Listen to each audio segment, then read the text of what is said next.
Lecture 1. The Four Dharma Seals, taught by the Buddha for the benefit of sentient beings, are the outline of all the Dharma. They are the four fundamental truths that encompass all the key points of Buddhist teachings. They are eternal and universal laws.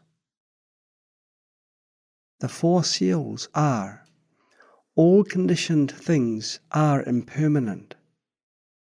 All contaminated things are sufferings. All phenomena are devoid of self-nature. Nirvana is peace. They are also the stages of spiritual practice. By practicing based on these four aspects, we can achieve realization and liberation. The term Dharma Seal has four meanings. First, confirmation. The four Dharma Seals are the truth that confirms the characteristics and principles of all things in the universe. Second, mastery. By comprehending the four Dharma Seals, one can master boundless things without hindrance. Third, verification. With the Four Dharma Seals, we can verify the authenticity of a teaching. If it aligns with the Four Dharma Seals, it's an authentic teaching from Buddha. Otherwise, it's from non-Buddhist schools or Mara. Fourth, approval. This teaching is approved and transmitted from heart to heart by Buddhas and Bodhisattvas. All conditioned things are impermanent. All contaminated things are sufferings. All phenomena are devoid of self-nature. Nirvana is peace. These four verses are the principles of the universe. Everything can be explained by these four verses, which contain all the laws, whether significant or insignificant. Any truth is definitely a branch of it. Therefore, this is the outline of truth. To seek truth, people study Dharma. The truth of the universe and life are all encompassed within the Four Dharma Seals. This is the outline of truth and spiritual practice. To seek truth, the ancient sages have devoted countless efforts. Even for a single verse of Dharma, they might sacrifice their lives. Every aspirant should resolve to seek and realize the truth. We must practice diligently to ensure that we will never forget it life after life and never be misled by any false teaching. This time we are explaining all conditioned things are impermanent, based on the treatise by Mipham Rinpoche. All conditioned things are impermanent is a Dharma Seal on conventional level. All things generated from causes and conditions are bound to cease moment by moment, which is called all conditioned things are impermanent. Sing refers to the conditioned things generated by the free will of sentient beings under the influence of karma, constantly changing like a running river. Wei means creating or compounding. Conditioned things are generated from causes and conditions, which are also called compounded things. Any conditioned thing is constantly changing. Based on this state, it's called Sing. The Sing here belongs to the formation that arises from ignorance in the 12 links of dependent originations. Formation that arises from ignorance. In Hinayana, ignorance refers to the attachment of self in person, while in Mahayana, it primarily refers to the attachment of self in phenomena. Based on Mahayana emptiness, all conditioned things arise dependently. To give rise to any conditioned thing, 4 conditions are involved: causal condition, percept object condition, immediate condition, and dominant condition. Among these 4 conditions, causal condition refers to seed condition, while the other 3 are supporting conditions, also known as secondary conditions. Another meaning of yin yuan is the collection of the 4 conditions. Yin and yuan together encompass the 4 types of conditions. Cause refers to seed condition, which is an abbreviation for causal condition, also known as primary cause. The cause, in the context of cause and effect, as we commonly refer to, is an abbreviation for causal condition. Conditions refers to the other 3 supporting conditions. But the yin-yuan here is not limited to seed conditions, but encompasses all the 4 types of conditions. For example, in the process of sprouting, the seed is the seed condition, while the water, soil, air, sunlight, and other supporting factors are the secondary conditions. The combination of seed condition and secondary conditions is called the combination of causes and conditions. In Mahayana emptiness, all things neither arise from causes nor arise without a cause. The term arise means from non-being to being. All things do not arise from causes, means that there is no initial cause giving rise to things.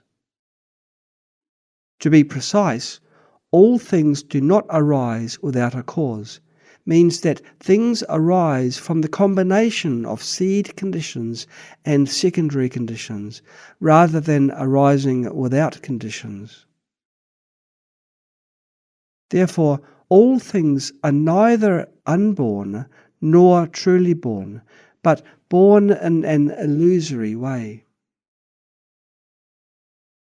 The sprout is not an inherent existence, but arises from the seed condition and supporting conditions such as water, soil, air, sunlight. After the sprout arises in the first moment, it ceases without abiding in the second moment. Thus, it is impermanent. Since it disappears like lightning, it's devoid of permanence, because permanence implies being changeless. Since it only appears for a moment, it is impermanent. Not only the sprout, but all things that arise from causes and conditions through the 10 directions and 3 times are momentary and impermanent, which is called all conditioned things are impermanent. This great truth applies to all countless conditioned things. Now, let's further elaborate on the meaning of all conditioned things are impermanent. This will guide us into a more accurate understanding of the state of existence of conditioned things. Okay, let's dive deeper. Something not born from causes and conditions is called unborn. Before the combination of the various causes and conditions, it doesn't exist. The moment when the causes and conditions gather is established as the first moment of being born, from when it ceases without abiding in the second moment. Furthermore, when the causes and conditions are still present, the similar causes and conditions are gathering, and the continuum continues uninterruptedly. An object undergoes birth, abiding, changing, and cessation. When the causes and conditions are still present, the continuum continues in a similar way, moment by moment. This refers to the state of abiding and changing. Abiding means maintaining continuity, while changing refers to variation. It's just a continuity of similar items, but with changes. The so-called cessation refers to the absence of causes and conditions, and we say the object ceased. As long as none of the causes and conditions disappear, the continuation of similar items will persist uninterruptedly. This is abiding. Similar means the same kind. In terms of appearance, the second moment is similar to the first moment, and the third moment is similar to the second moment. This is called continuum of similar items, which continues in a similar way moment by moment. By inference, all conditioned things are like this. As ordinary beings, when the continuum of similar items continues, we tend to consider it permanent and changeless. When the causes and conditions are absent and the continuum discontinues, we consider it ceased.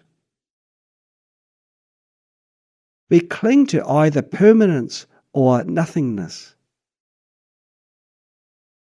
Due to ignorance, sentient beings have been habituating in this way for countless kalpas. When we cling to conditioned things as permanent, in fact, they are impermanent. When we cling to their cessation, in reality, they have not ceased. After mastering the above principle of all conditioned things are impermanent, you should observe it in specific situations. For instance, how does impermanence manifest in a flower as a conditioned thing? Replace something with flower, and causes and conditions with seeds, water, soil, sunlight, air, etc., and you will have a concrete understanding. From non-being to being, the flower arises suddenly, which is its first moment, and it ceases without abiding in the second moment. In the next dozens of hours, the causes and conditions continue, and the flower also appears as a continuum of similar items.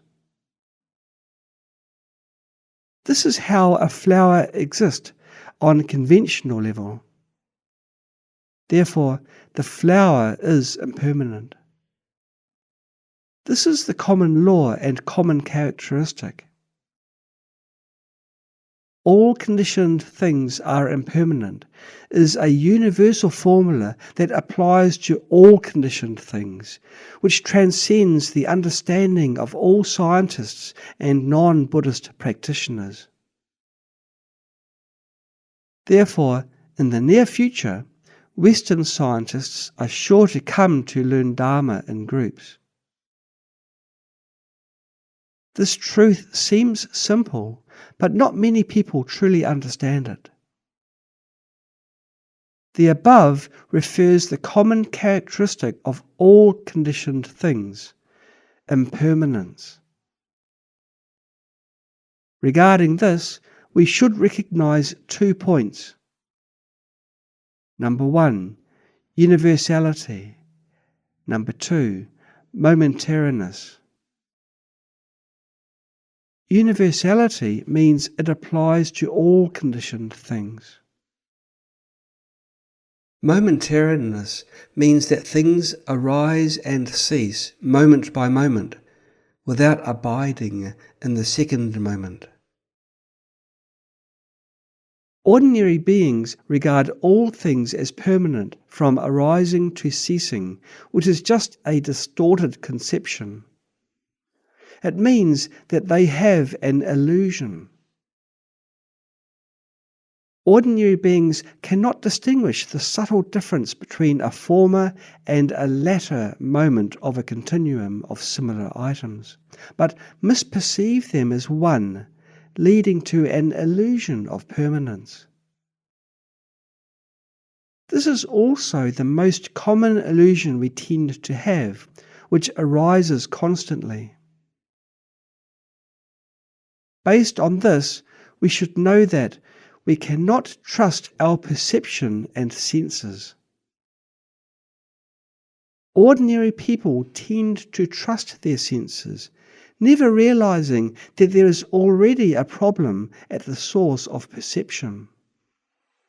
As a result, this distorted perception persists from the new moon to the full moon, and from one lifetime to countless lifetimes. They not only fail to recognize their mistakes, but are also incredibly arrogant. Having an attachment stronger than diamonds, they still regard themselves as the greatest and cleverest in the world. This is ordinary beings. In Buddhism, ordinary beings have 4 major distorted conceptions: permanence, happiness, self, and purity. The distorted conception of permanence is the first one, which creates illusions, making people consider this illusory world stable, solid, and that they can own something, which is a serious ignorance. Now, we are fortunate to have taken refuge in the 3 jewels, which gives us an opportunity to rediscover the truth. In fact, what we used to think and do were all distorted. Learning Buddhism means transforming wrong views into right views, that is, gradually adjusting our views according to Buddhist teachings. Because we cling to whatever we see as permanent, we have trained ourselves in this distorted way for too long, from one lifetime to countless lifetimes. All the actions stem from the views. Without correcting the distorted views in time, how can you get rid of samsara? How can you purify your mind and behavior? How can you let go of the meaningless pursuits? Therefore, it's top priority to establish right views, and all of us should work hard on it. Let's check the actual situation. In reality, whether the outer material world or the inner body, mind, and mental factors, everything is arising and ceasing moment by moment, like flowing water and flickering flames. The world in our eyes is vastly different from the true reality. Human eyes can only perceive the superficial aspects of the world, leading to illusions. It's like when you see a waterfall in the distance, we may mistake it for a white cloth instead of flowing water. For example, when we travel to Mongolia and see the endless grasslands, scattered flocks of white sheep, and horse-riding shepherds singing as they gallop across the grassland, you may consider it beautiful and feel relaxed. However, when we actually arrive on the grasslands and stay in a yurt, we will quickly discover that the grasslands are dotted with cow dung, sheep droppings, and various insects and ants. Therefore, the world we see up close and the world we see from a distance are vastly different. Another example is, when we see someone's clean face, we may consider it pretty. But if we extract a small sample from his nose and observe it under a microscope, we may discover oil, mites, dead skin cells, dust, and even bacteria and viruses. We believe that our feet step on solid ground, our bodies reside in solid buildings, our body and mind are both permanent and solid. How wrong we are. In reality, the external world of mountains, rivers, and earth, and the internal world of body and mind are all arising and ceasing moment by moment, like flowing water and flickering flames. In the blink of an eye, the entire world has changed into a new scene. Whether in the macro or micro world, everything between heaven and earth is spinning at a high speed without any stability. The entire universe is constantly changing. How can there be a slight permanence? Reflecting in this way, we will realize that we are deluded with serious mental problems. Is there anything we've done that was not distorted? Such an illusion of permanence tightly covers our minds, like having an eye disease. We wear glasses of permanence, so no matter how hard we try, we cannot get rid of the solid illusion of permanence. Looking around, people are all trapped in illusions without even realizing it. What they say, do, and think are all distorted. All conditioned phenomena arise and cease momentarily, as a continuum of similar items, like rivers and flames. This truth can awaken people in the world, like a thunderbolt. Truth is universal. Ordinary people cannot even imagine in their dreams that all conditioned things, from steel and mountains to microscopic particles and atoms, etc., are impermanent, that arise and cease momentarily.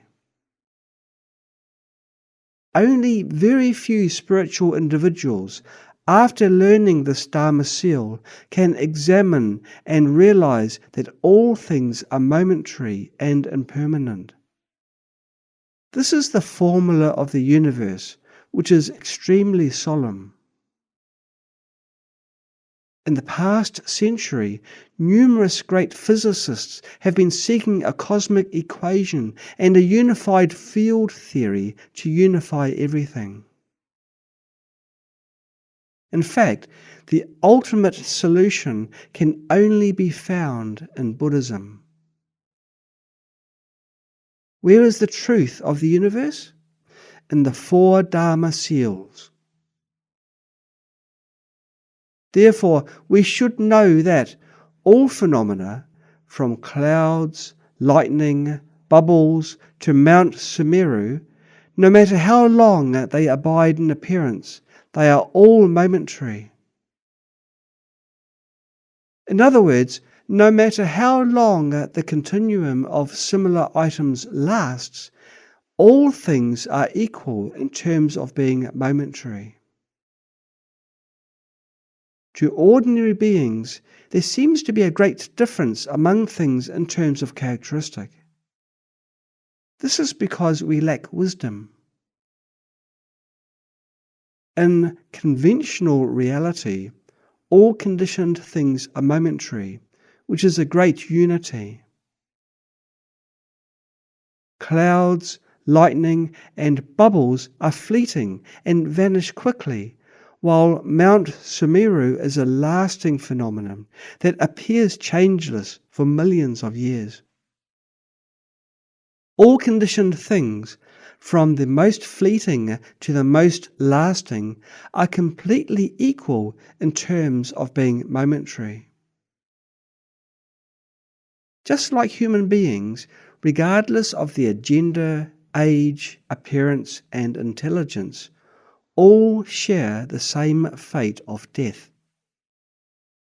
In the boundless universe, from hell to the summit of existence, although their continuums are different in terms of duration, they are all momentary.